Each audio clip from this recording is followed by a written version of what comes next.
You could be doing so many other things here tonight, but on behalf of the council, we want to welcome you to work on something that is of vital importance, giving voice to the voiceless. I'm here with my colleagues, Jen Terraza, Courtney Watson, and we have our other colleagues, and partnering with the county executive, we thought that this forum would be an invaluable next step in actually ending homelessness. So welcome, thank you, and let's get some work done. It can't be anymore that homeless assistance is the responsibility of individuals and grassroots, religious groups, or organizations that have to figure everything out on their own.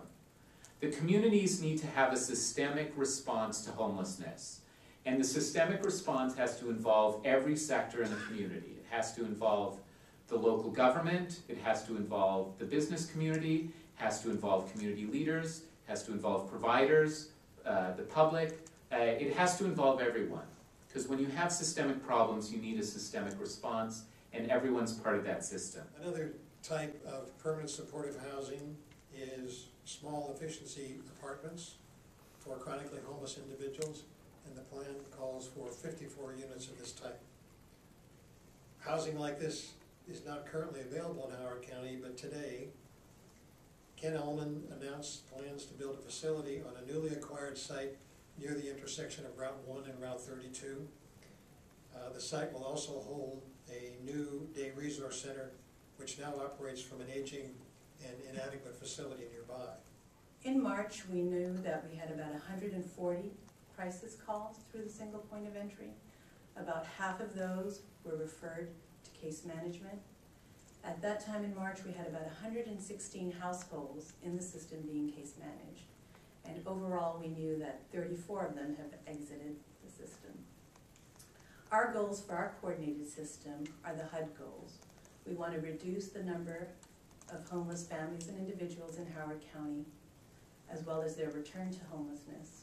We also want to reduce the number of newly homeless and keep track and reduce the length of the homeless episodes that families and individuals experience.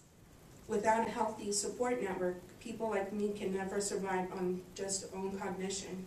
It is through leaning on different agencies that I've successfully made progress in becoming financially responsible, gaining permanent employment, and taking steps to housing stability.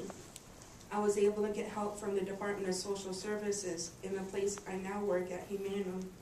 At Department of Social Services, I went to the Jobs First program, even with cancer and mental illness, because as pervasive as my disabilities were, I knew I had to find a full-time job in order to pay the rent, utilities, gas, daycare expenses, and all their costs to living. I received vocational support through Humano. I worked with my then employment consultant, Sierra Hall. I had applied to over 100 jobs and went to 27 interviews, trying to use my college education from Howard Community College in UMBC to land me a career. And from that, I was able to thankfully be a cupcake seller, a floor arranger, attempt to hire, to sadly and completely unemployed for a long while. I applied to my position as a peer support in November 2011 and was officially hired at Humano June 26, 2012.